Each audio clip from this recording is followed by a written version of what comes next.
नमस्कार जय जगन्नाथ आपण मैंने केमिति अच्छे तो आशा करुँच आपण मैंने बहुत भल थे मुझे बहुत भलरे अच्छी। चलते आज ब्लॉग स्टार्ट करवा। ये देखा भाई कहीं डाक छड़ा देखिए से कौन नहीं आसी।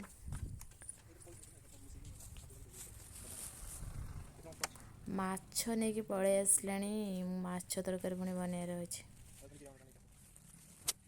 फाइनाली मु माछ नहीं पलि आसती माछ को आणिकी भल से धोई देती।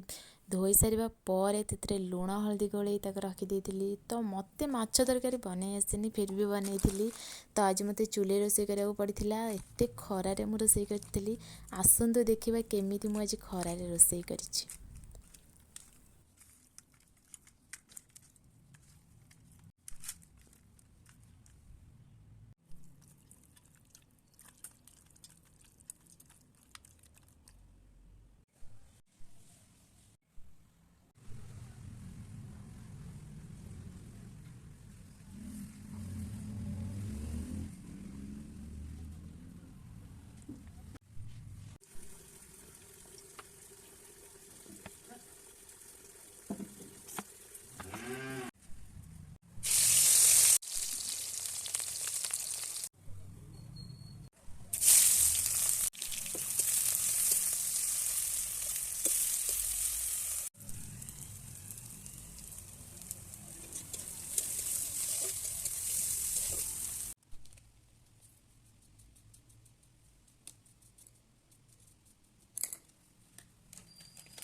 एठी फाइनाली माछ तरकारी सरी सारी। आशा करुँच मो वीडियो आपण मानक भल लगी लाइक शेयर सब्सक्राइब कमेंट करने जमार भूल रही। जय जगन्नाथ थैंक यू।